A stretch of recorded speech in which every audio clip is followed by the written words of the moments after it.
After a week off, the Huskers are ready to get back to game day as they head to Indiana to take on the 16th-ranked Hoosiers. Tonight, we preview the matchup. Plus, we're joined by University President Dr. Jeffrey Gold, former linebacker Bo Ruud, plus Sean will be along with the recruiting update. It's time for Big Red Wrap-Up.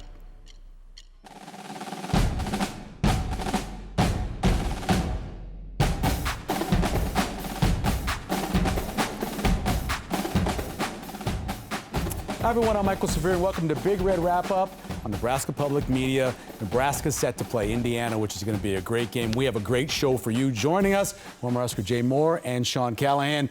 How'd you spend your bye week? Besides watching a ton of football. Watch a ton of football, play a little golf. Of course. You know, the weather's fantastic. You got to get on the golf course, get out early so you can watch the great games. Hung out with some family. It was nice to have a little stress-free, non-Nebraska football weekend, but I'll tell you what, I'm ready to get back at it again. No doubt. What about you, Sean? I negotiated with my wife. We went down to Kansas City. That is right. And I let them shop.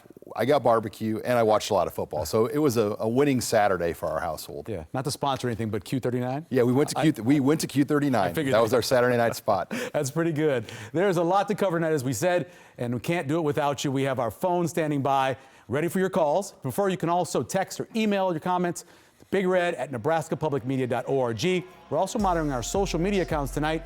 Send us your thoughts on the Big Red Wrap-Up Facebook page or X account, and we'll answer as many of the questions as we can. Time for our sideline survey. Last week, we asked you what range do you think Nebraska will finish in the Big Ten. As you can see, 3rd to 8th, the bowl bid, 58%, 14 to 18th, 28%. Those people want to be home for Christmas. And then you have 9 to 13th, 10%, and 1st or 2nd, 4%.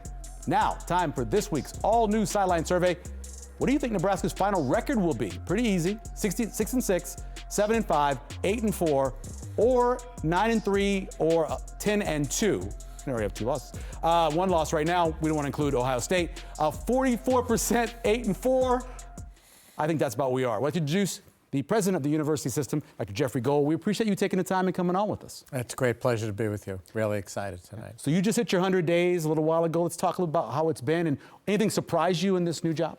You know, after more than 10 years of being the chancellor at the Med Center, 4 years being the chancellor at UNO, and 3 years of being the provost and executive vice president, you'd think I'd have a pretty good idea about what the presidency of the university would be like.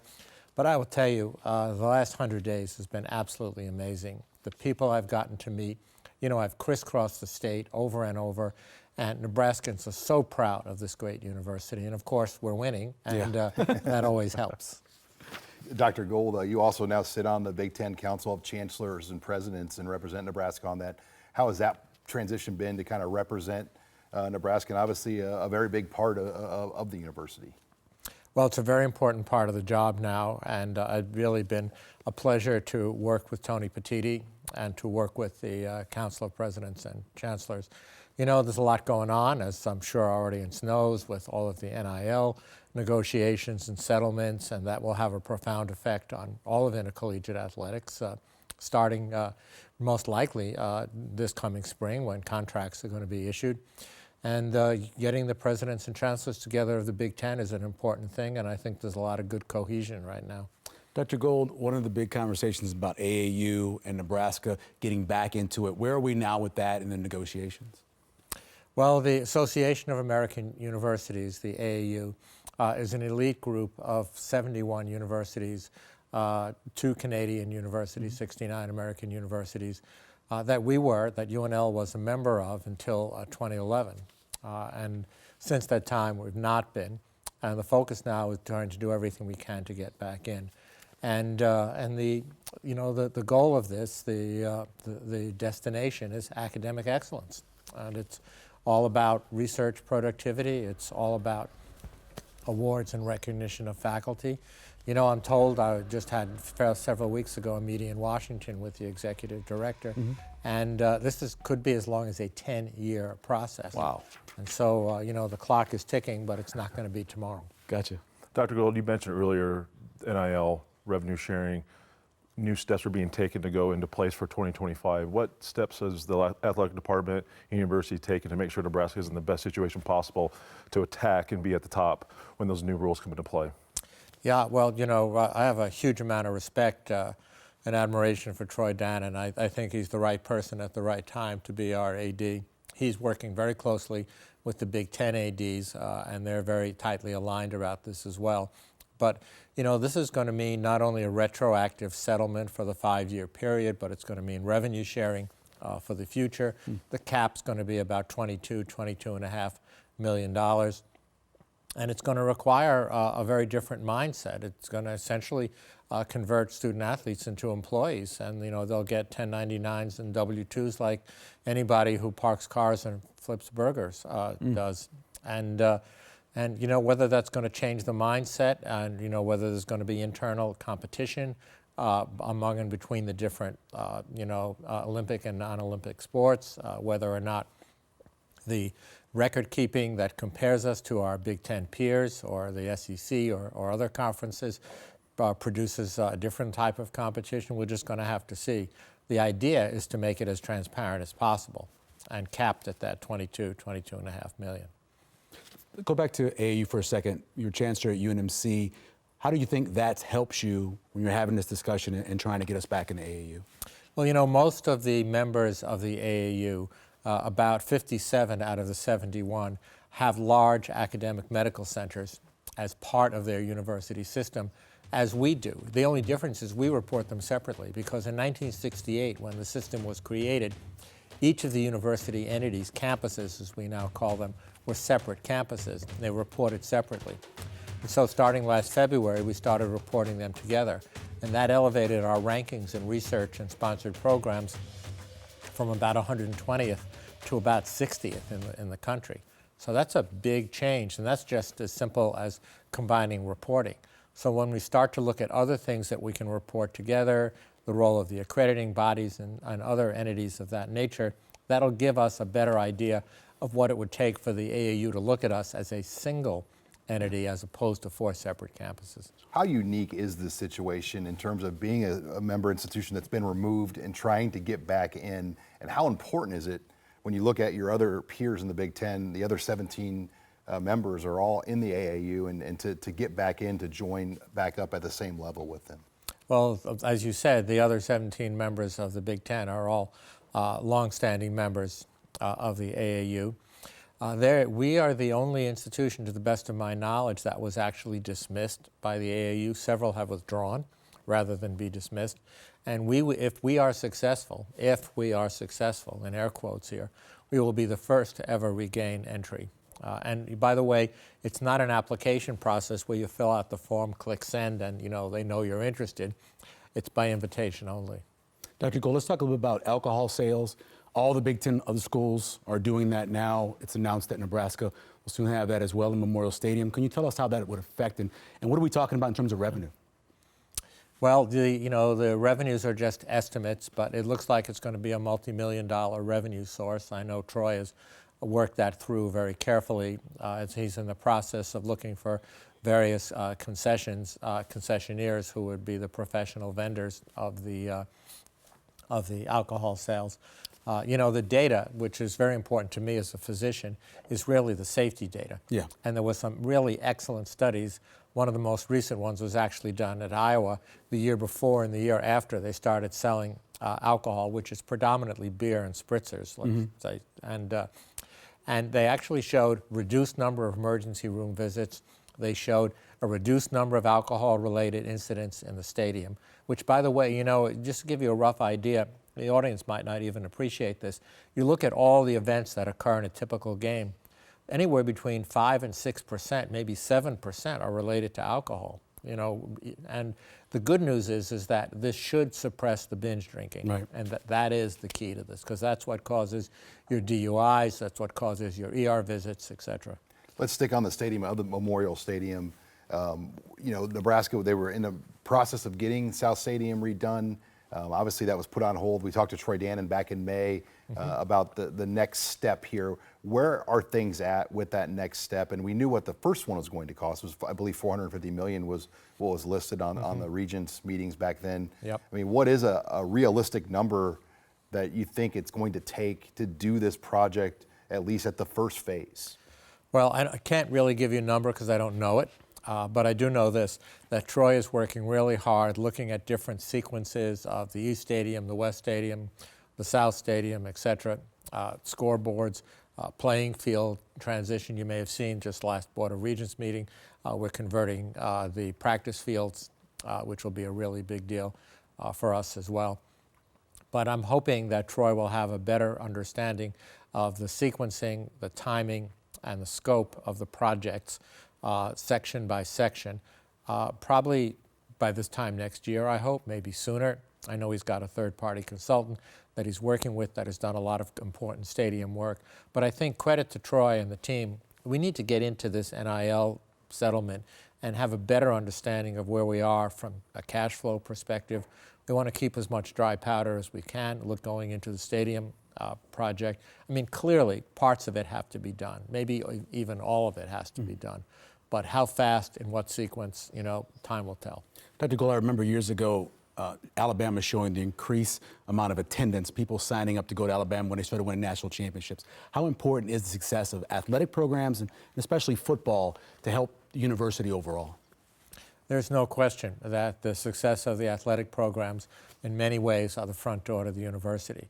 But we also have to continue to compete and to win in the classroom, in the research laboratory. Let me tell you, students like to work with faculty members that are not just reading the papers and the textbooks, but that are writing them.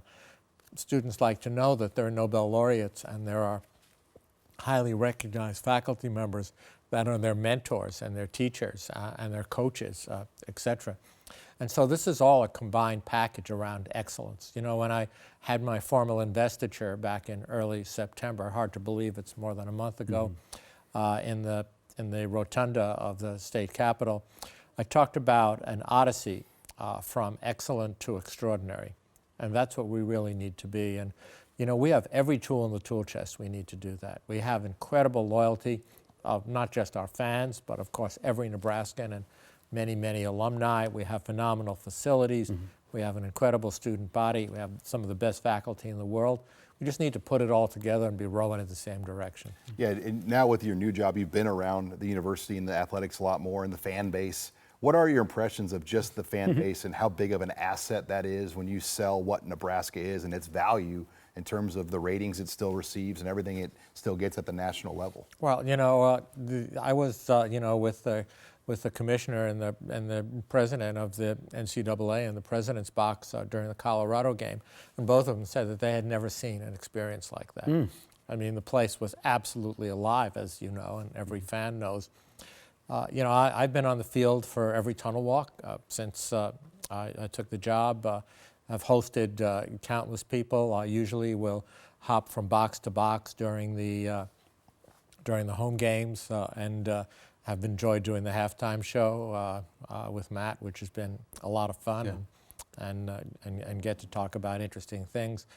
The fan base is huge, and supportive in every possible way. They're financially supportive, their loyalty, their energy levels, and I think that translates into wins.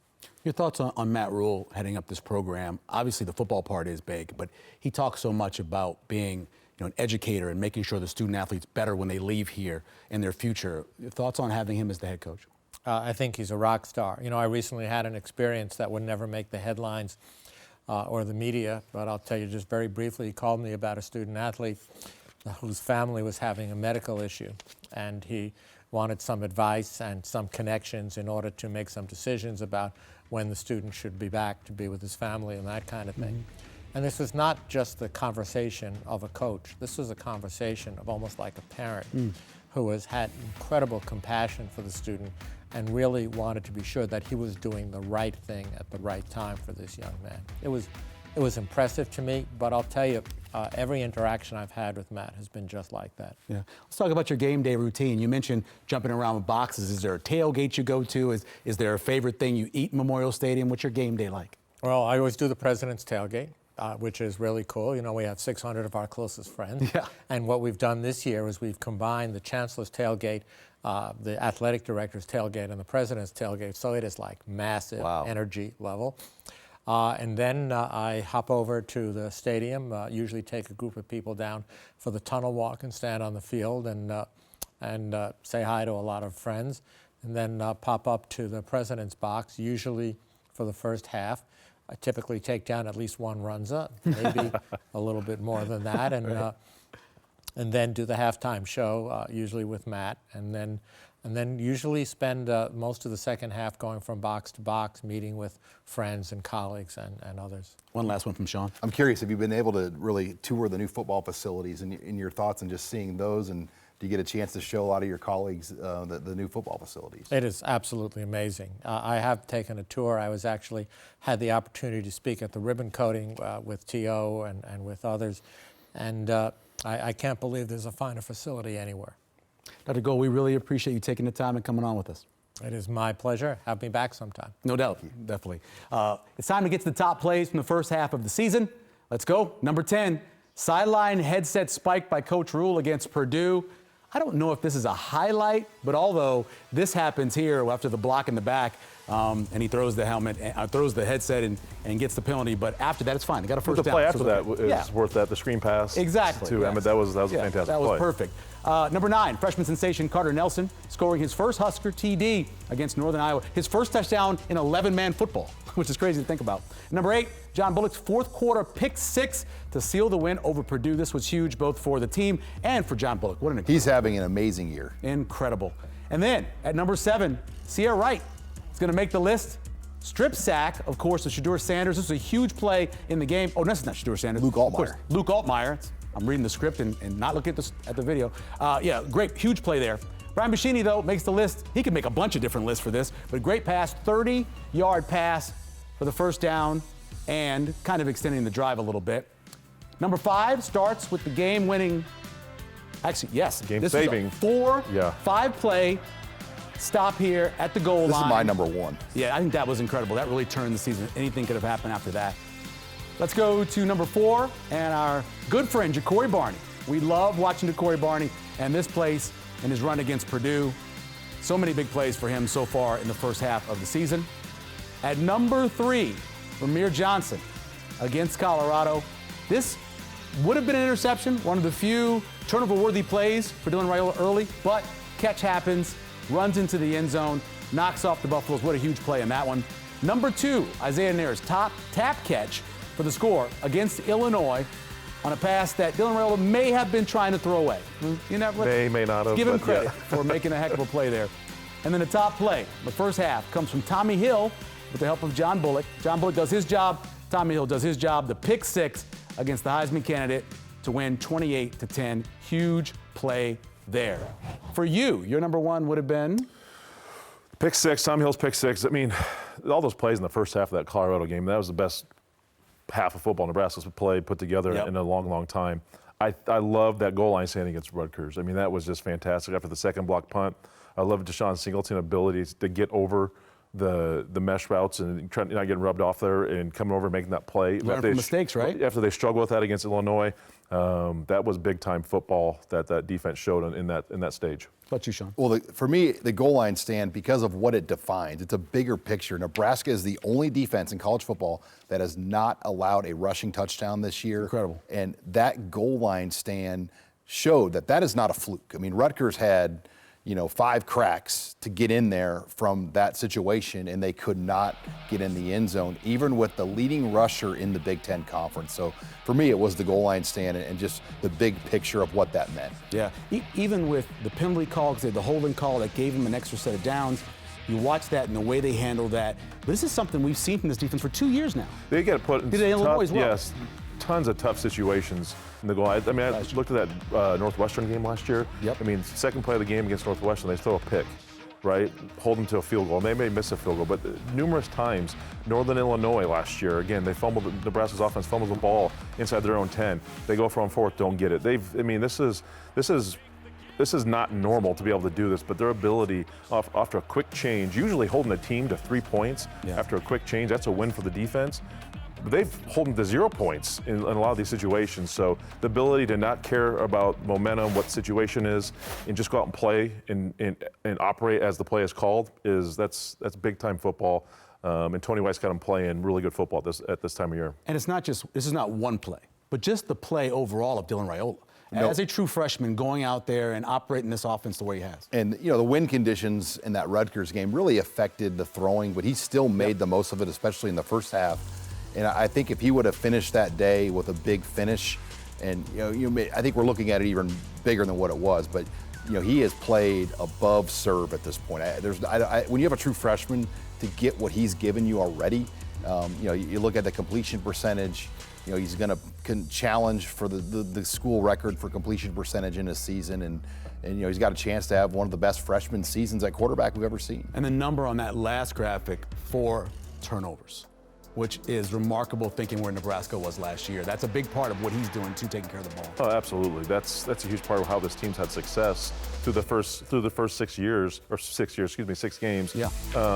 It's his ability to take care of the football and the defense, the ability to get back in his hands. Yeah. That was a bugaboo of this team last year. The amount of times they shot themselves in the foot, it wasn't interceptions, it was just ball handling, just getting a simple snap. He does the simple things right, and that's where you start off, and that's what's most impressive about Dylan Raiola is his ability to look calm in all these situations and do the little things and the simple things correctly. He makes a ton of tough throws, but his ability to throw a nice screen ball, a nice, just a simple pass. I mean, that pass right there, you see the screen pass, fantastic, right? The arm angle and getting the angle to get it there. Haven't had quarterbacks able to make those simple throws in the short intermediate passing game in a long time. Sean, we wouldn't normally be talking about this. We haven't. I'm the third left tackle from what they expected coming in. That's both offensive line, coaching, and the fact that Gunnar Gattulla stepped in and did what he's done. You're right. I think if you would have told me, Michael, they'd be at Gunnar Gattulla right now because of the situation, I'd be really worried. But it has not been a liability at all. He has at least, played at a serviceable Big Ten level. I mean, no one's expecting him to be an all Big Ten level left tackle in his first action, but he has not been a liability. He's held strong. And I think, Nebraska has schemed smartly too. I don't think they're putting him in tough situations where helping him. They help him with the back or a tight end. So I think they know the situation and they've managed it really well. And Turner Corcoran and Teddy Prohaska were both veteran guys that he had to step into. And when those guys went out with the injury, oh man, they would be in a lot of trouble. And they've been able to not make that a liability at this point. Now it's going to get tough the next few weeks because Indiana's got an elite edge rusher. Ohio State, we know, has got plenty of USC. So it's going to pick up a lot for that left tackle. No doubt. Thanks. We appreciate it. We're going to get to, let's talk about what's happening coming up. We are going to have Bo Ruud join us, talk about the other side of the ball. We're going to do that. But before we do that, Hurrdat Sports, some great picks from the Black Shirts from the first 6 games of the season. We're back next. It's Bo in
so far for the Black Shirts, only giving up a little over 11 points a game, ranked 7th in the country.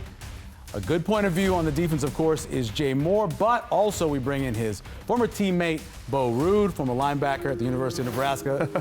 Got the Ruud in here. And also two-time state champion for Lincoln Southeast as well. Welcome. Thanks for taking the time. Thanks for having me. I'm excited to be here. What do you weigh now? 200, just flat. What'd you weigh when you played at your heaviest?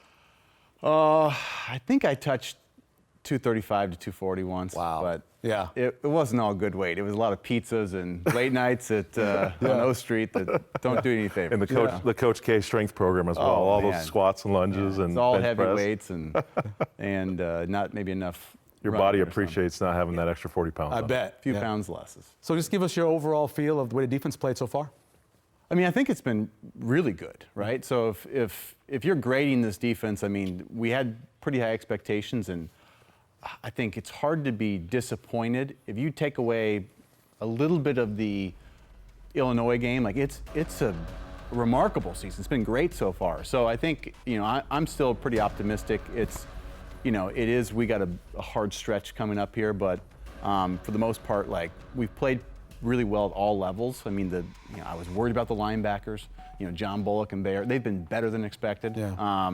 The D line's been good, and we've had some like guys like Sierra Wright step up. Tommy Hill's been for a while better than expected even for me. So I've been very, very happy with their performance. Like sans maybe Illinois, where we kind of we got off kilter, but then again, like Tony White, he showed he can adjust, right? So that's also, I think, reassuring that like he's showing that he's not, somebody that's going to be maybe just figured out. He also has, some other tools in his toolkit to just like adjust and deal with the season as it goes. Yeah, when this 335 came out, Bo, I was like, gosh, I'm not familiar with it. And you look at back, old San Diego State tape or Rocky Long, all this, that coordinator. I'm like, how would I fit in this defense? Because we played in a 4-3 defense and under front, cover 6, right, quarter half. But I would probably play multiple positions. How do you think you would have fitted in this 3-3-5 scheme? I mean, it's hard to know exactly, but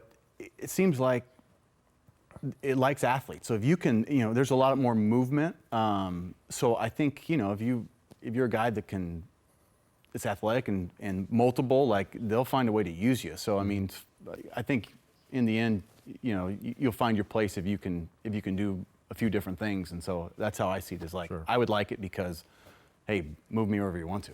So. As a former in-state linebacker yourself, how much appreciation do you have for what John Bullock has done this year? And your brother Barrett was obviously around when he was here. Yeah.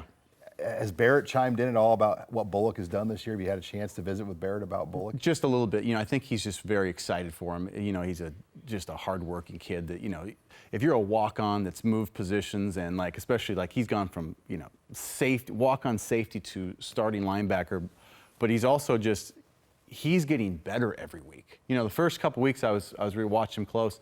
Every week he's gotten better. He has that knack for not just making the play every time, but like he has the timing effect of like the instincts to go make a big time play. So super impressed with Bullock. So Bo's also a member of the New Media. He does a podcast with, I believe, former All-State quarterback at Southeast. I believe he was All-State, right?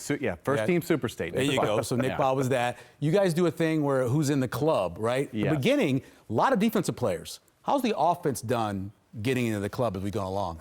So the club is taking off on a life of its own. Yeah. But, so it was very defense heavy. Yeah. And we always do 5 guys can get in the club, and each week we update it. And then the offense made a little run there mid-season where we started bringing in guys, some of these receivers, but the shift is back. The defense is back. Holding. I mean, Dylan's in the club. Ty's in. Those guys are like they're mainstays. They're in there. It's gonna be hard to get them out. But there's everybody else is competing to get in. To Is Buschini in the club yet? Buschini was. He's waiting on. He was got waiting in for his on. Uber.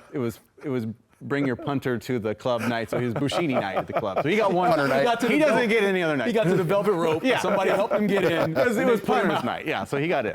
Hey, Bo, I want to stick with special teams for a minute because you and I both played special teams as a starter. Nebraska has struggled they've struggled a lot this year in special teams. just talk about the mindset that you have to play special teams, because it's not for the faint of heart. It's Yeah. for lack of better terms, it's not a sexy job to have. It's a brutal deal to do, to have to be a starter and then go out there after you played a 10-series drive and also go out and punt block. Yeah, Or go out and punt, or you have to punt and then you have to go right into defense, right? It's a tough gig. It's tough. I think it's not cut and dry. Just put your starters out there, because let's be real. We remember back when you're playing and like you're playing 60, 70, 80, 90 snaps a game. It's hard to give it all you got on special teams and do both, right? It's just you only have so many snaps. So at some point you do got to have other guys that can do it. I think I heard Matt Rule say something about this week where he was talking about maybe we've got too many young guys out there and maybe we need some more guys with experience, right? So I think that's also the give and take you got to find is, do you got some veteran guys that really know what they're doing and get them out there versus younger guys that maybe have more upside that you're trying to work into the flow of, the team and their first season. So I don't know what the answer is, but I think back to our time, and we had some veteran mainstays that were just like special teams guys. I think of the Ragonis, the Eisenhurts. That's what they did. They were special teams guys, and they made their living. That's all they wanted to do. And so I think we need to find a few more of those guys that become like, stars in their own right, just on special teams. This is going to put you on the spot, but we've seen 6 games for Nebraska, Yeah. And we've seen a lot of different players. I mean, is there a guy that you've gotten a taste of that you're like, man, I want to see more of that guy in the second half? It could be offense or defense. Is there a guy or two right now that jump out that you hope can have a bigger second half? Just in terms, okay. You have Hall of Famer Thomas Fidone. Remember? I mean, Fidone, yeah, I mean, we want to see Fidone get the ball a little bit more, but that's tough. I think what I want to see is I want to see a running back emerge. We've been talking about the running backs, like somebody to just. Who's your chip on right now? Oh man, It's hard. I know. in a weird way, I still think maybe, I don't know, is Emmett Johnson is he the best player? He's the most complete. He's the most complete, but Ramir probably has the most home run potential.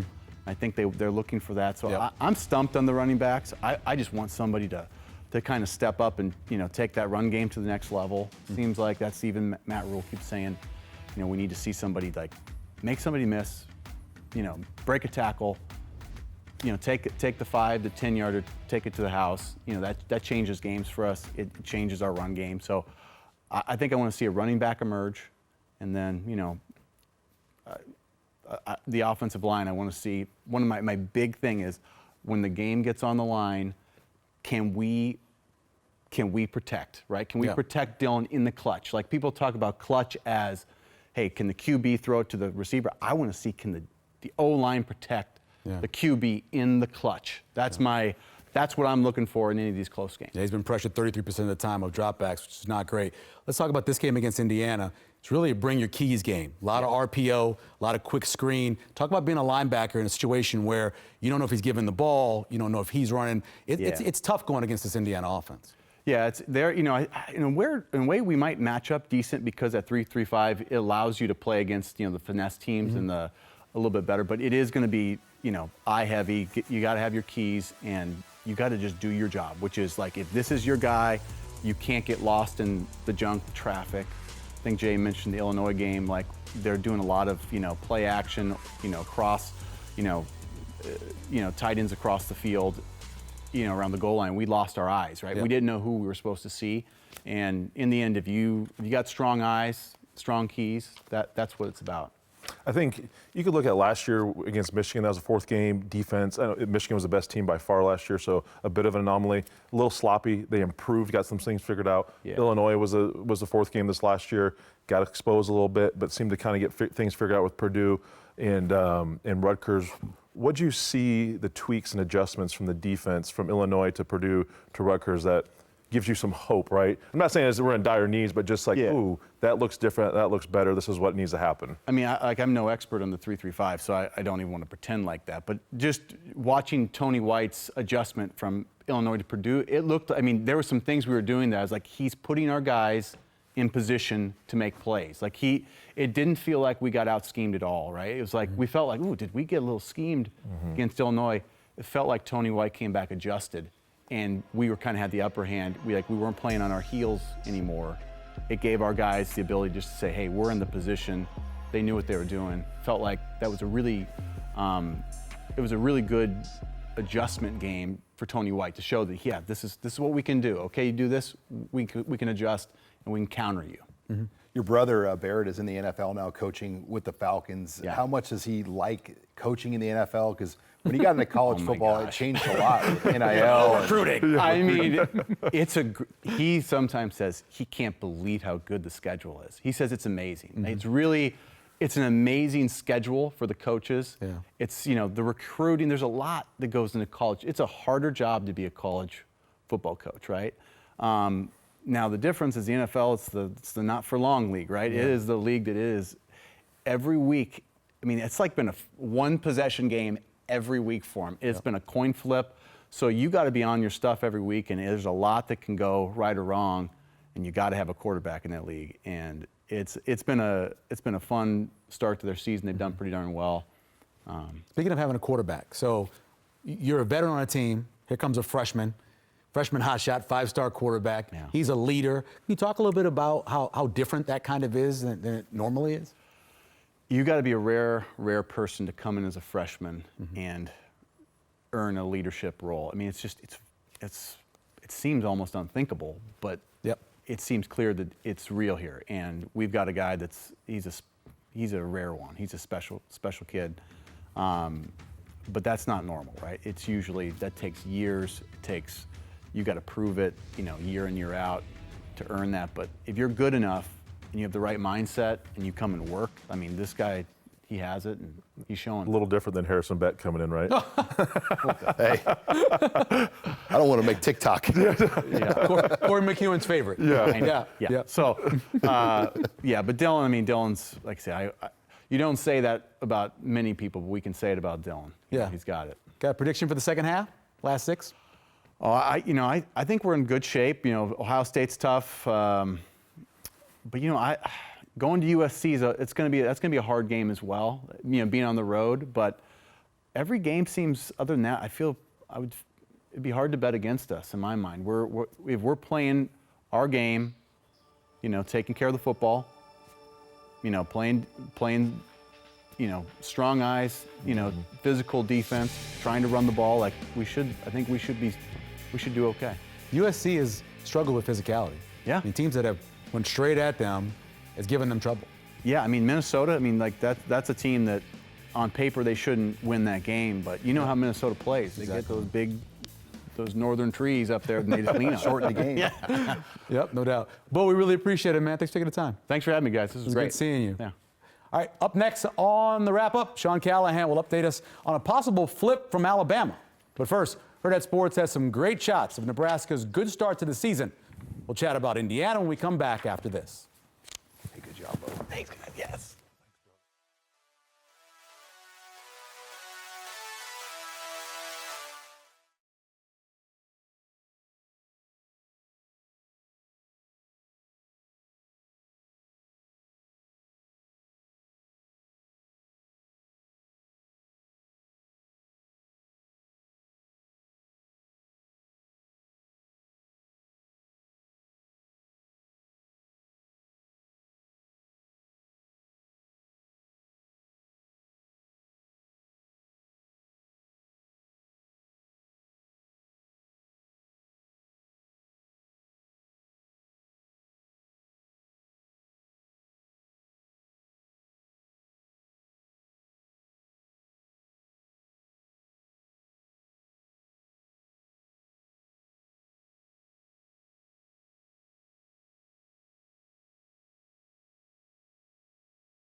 Well, they're leading the Big Ten in passing, and I believe they're close, if not the top in rushing. They're top 10 in the country in offense. They're top 10 in the country in defense. They're the only team that hasn't trailed all year. They've scored 80 points in the fourth quarter. So this is probably a top 10 football team we're facing, right? Just because they operate so efficiently. They know exactly what they're doing, what they want to do. You got elements of the running backs. Remind me of Monangai at Rutgers. They run hard. They're physical. They're downhill. The tight end, the way they use their tight end, 44. He came over. Really unique. You'll see him out there at the number 1 in quads. He'll be in the box. He motions. They get him the ball. So they're elements of some teams all around, but just their efficiency on offense, how well the quarterback's playing. They got one of the best wide receivers there are. In the conference with 13. So again, they're a really, really good football team. Yeah, they're top 10 defense in the Big Ten. A lot of great players. They play a lot of different schemes, and they're hard to kind of identify what they're doing, but it'll be a good test for us. Going to environment, big noon, the whole 9. Yeah, Dylan dives into everything, bro. Dylan woke me up in my office this morning. He came in and banged, and I woke up that's him. He's here first thing in the morning. He's texting me.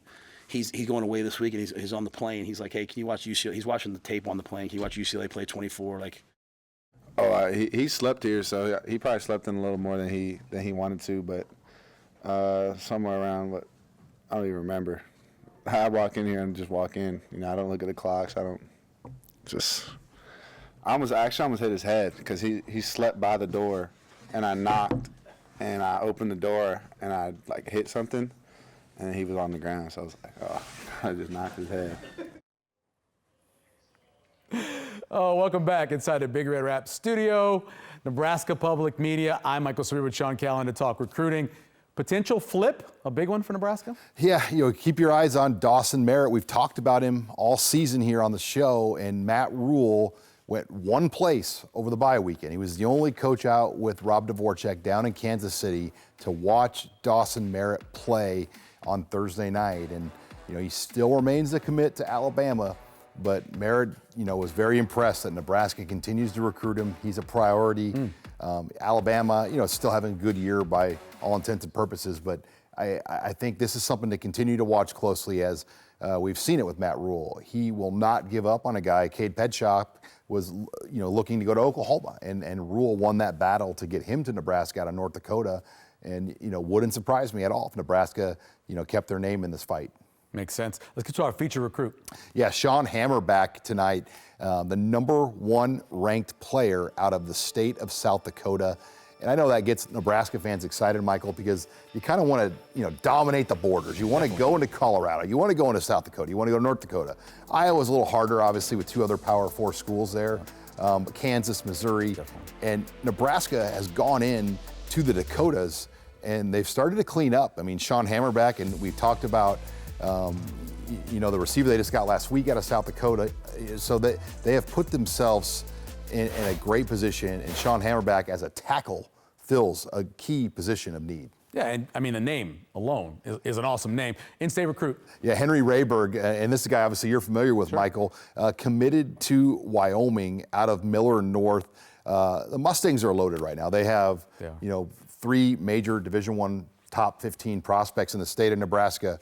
So Henry Rayberg committed to Wyoming, kind of a tweener, and we talked about this before, Michael. He's one of those guys, if he's 6'5" or 6'2", 6'3", he's probably a Big Ten level guy. But these are the kind of players that Craig Bowl and the Mountain West, whatever league it is now, the Mountain West, they make a living off of. And there's no doubt Millard North is going to be a team that's going to have a chance to go deep with the talent they have this year. I'm going to see him this week. He's playing Central this week, so I'm going to be a good game. No doubt. Appreciate it, Sean. We got early results from this week's survey on how you think Nebraska will close out Coach Rule's second season. Right now, 8-4 winning, 45%.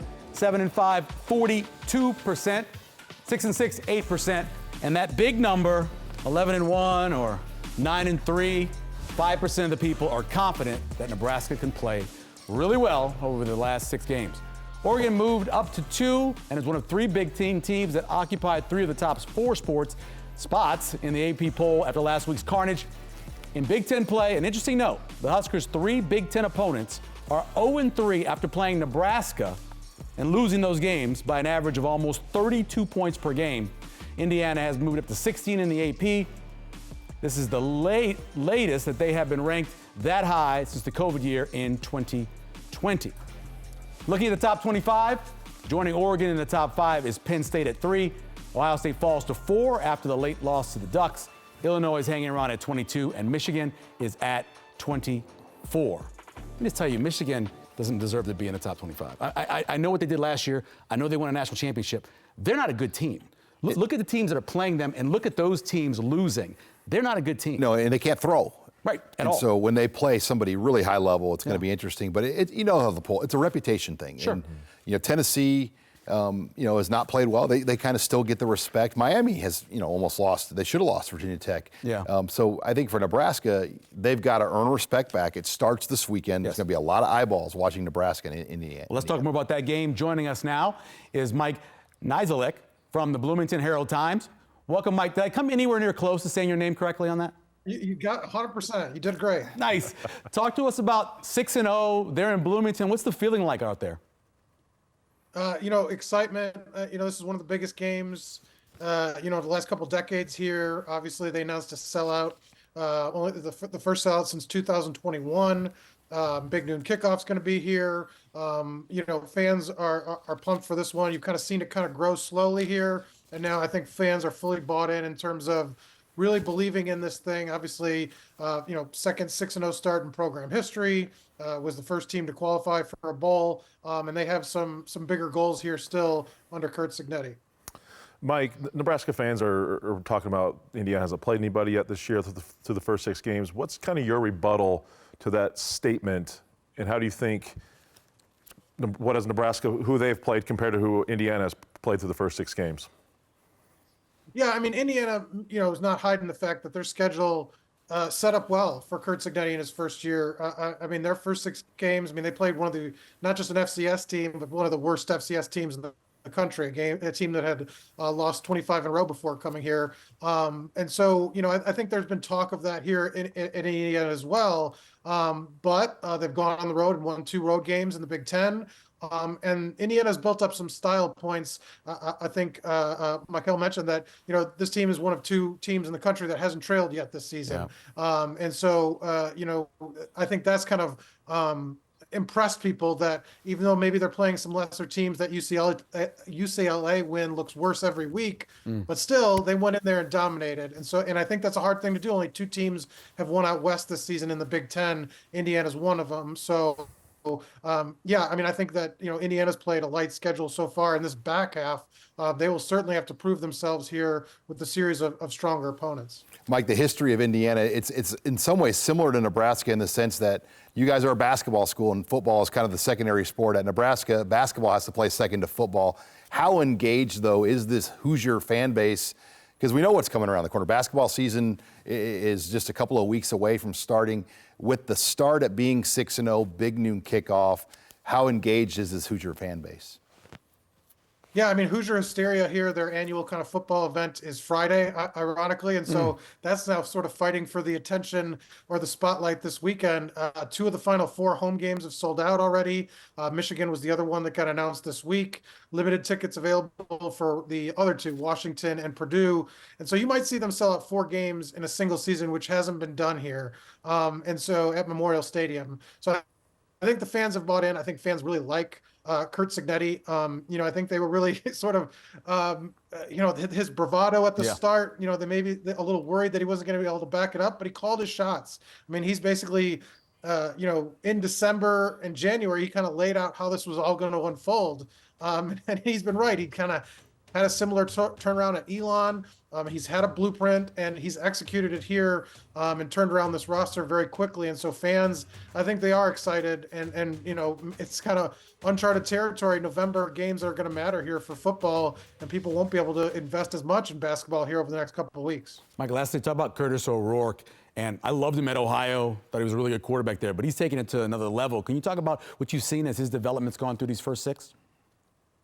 Yeah, you know, they valued with a lot of spots at quarterback specifically production over Prudential. So in the portal, they got a guy that had a lengthy resume of experience, and that's what Curt Cignetti loved about Curtis Rourke. He's run the 2-minute offense a bunch. He's been in these situations where he's been down a lot, where he's been up a lot, and he can do all that. You know, they knew he could make all the throws, but I think the thing about that was important to them was that he's a veteran that there was no situation that could throw at him, even in the Big Ten, that would surprise him. And he's done that. He's been poised.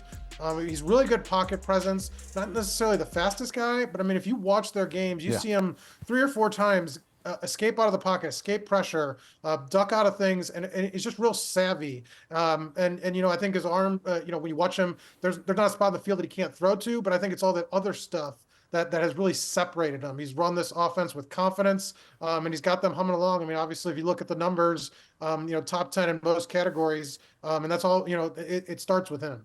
Yeah, he's been great. Mike, we really appreciate the time. Enjoy the game this week. Absolutely. We'll see you guys out there. Of course, no game this past weekend, so we have no game day picture winner, but be sure to get online this Saturday and send us how you're watching the Indiana game with family and friends, rooting for an upset win, and you can get a Nebraska Public Media t-shirt. Also, social media. In the social media world, bye weeks can be rough on college football fans, but this meme is somewhat comforting to Huskers. During the bye week, these people miss Husker football. Oh, yes, definitely. No doubt about that. But I'm sure many of you did what Herbie did and mowed the grass for probably the last time this year as the weather has turned. I think it won't be long until Herbie has to do that inside Memorial Stadium. Can't wait for grass. That's going to be awesome. No, it's going to be fantastic. It's going to be really cool. It's really good. It's viewer time because we got viewer questions. Sean, you think that Nebraska will make a field goal over 30 yards the rest of the year? Yeah, I mean, 30 yards, guys, isn't that far? It's a mean question. I mean, they'll be in that position. Yeah, ball's at the 20. Elvano has come back and started practice. Now, I don't know what that means. I don't know. Will he travel is the question. And I think the snap is as big of an issue right now as the kick itself. I think they've got to get the snap down, then the hold. Yeah, that's got to be a trust. I mean, that's the thing, too, as a kicker, you got to trust the process is done correctly. If your mind's not right, is this going to be a good situation? Man, you're set up for a failure right away. So a question that Sean asked Bo earlier, was there somebody you want to see more of? Jay says Jalen Lloyd. Wants to see more of Jalen Lloyd, some more deep routes, things that we saw last year. Yeah, again, you saw more of that last year, but that wide receiver core was decimated last year, so he had to play more. But yeah, you've seen him at times. You saw him a little bit in the Purdue game, saw him in the fake punt in the Rutgers game. Listen, there's weapons now, man. They have tons of options. With Barney coming to this mix, kind of a similar style of player. But I tell you what, you can utilize him, get him in the slot, somehow get him in those jet sweeps motion, orbit motion type of stuff. But he'd definitely be a guy I think would need to get the ball more. One guy I'd like to see more is Carter Nelson. I mean, can they make him more than an opening script or gadget play guy? Right. Like, can they actually put him in and run plays with him versus kind of what his role is now, which I think it's a predetermined script or a gadget situation where we've seen him come in, because I do think he can help Nebraska. But you know, that means taking probably Banks or Naor off the field, or you put him in the slot and try to get a matchup like we saw him score on that touchdown. Yeah, Indiana moves the ball around. I think they have 9 total receivers with more than 5 or more catches. What about Tommy Hill this week to help in that secondary? Well, he's been practicing. So what does that mean? It's really hard to say. I still think you could see a scenario where Sierra Wright and Tommy Hill played together on the field. And would it make sense to put Sierra Wright on the field side since he's healthier and put Tommy on the boundary since his foot has given him some issues, and just get your best guys out there? And then if you did that, would you move Marquise Buford to maybe Hartstug's spot? I mean, I think there's a lot of options they can play with. And I think this is a game where you're going to need all your best pieces in play to win. Yeah, and they've got good players all over. Can you talk a little about that RPO and the responsibility that you have when you have a guy that's that good at it like Curtis Rourke? Yeah, it's hard, and Bo kind of touched on it already. It's playing with eyes. You have to trust your eyes and have such good vision on that quarterback for what he does. Right. And then it's the ability to read it. There's just little intricacies of every offense. You just have little tells. And it might take a play or two to figure out what that tell is, but once you see it and you can trust it, once you see that action, it's like boom, you take that one step forward, then you can retreat to get back into your coverage situation, zone, or potentially a man situation. But it's hard. They're going to test it. He's looking at that collapsing end or linebacker. MJ Sherman will come off the edge, Prince Ball. He's looking at all that stuff, and if he's coming down, he's probably going to keep it and maybe toss it out to the slot or keep it himself on a QB keep game. But those are very, very hard situations to defend. But it's all about trusting your eyes and trusting what you're seeing, and then go and make those plays. Yeah, and Nebraska did well against Rutgers the couple times Yes. they tried it. Burning question, Sean. My burning question is, can Nebraska win a game on the road against a ranked team? I mean, just winning a game against a ranked team, period, but on the road. I mean, it'd be a kind of a program-changing moment this weekend. Yeah, mine is it's turnovers. This one, Nebraska, they've been successful in limiting turnovers on offense, but creating turnovers defensively. I think for Nebraska to win this football game, they need to be +2, and they've been +2 a few times this year. They got to get +2, and I think they get the job done in Bloomington. And my question is, can Nebraska protect Dylan Raiola? 33% pressure rate. His numbers have really dropped off when he's been pressured, when he's had a muddy pocket, dropped off dramatically. So can they protect him, and can he handle it when they're getting after him? Don't forget to head to the website, Facebook page, or X account and click on the prediction. Jay, Sean, and I will tell you exactly what to expect in the Indiana game. The next game against 6-0 Indiana Hoosiers is big noon at 11 a.m. on Fox, with coverage beginning at 9 a.m. And then on Tuesday night with Big Red Wrap-Up, we'll recap the IU game, and we'll be joined by former ESPN personality Jay Crawford to look forward to the Ohio State game. Of course, we'll be back live on World, Facebook Live, and YouTube at 7 p.m. And you can catch a re-air at 10 p.m. on Nebraska Public Media. Our special thanks to Nebraska President Dr. Jeffrey Gold, Bo Ruud, and Mike Niziolek. Jay Moore and Sean Callahan, I'm Michael Severe. We'll see you next week on Big Red Wrap-Up.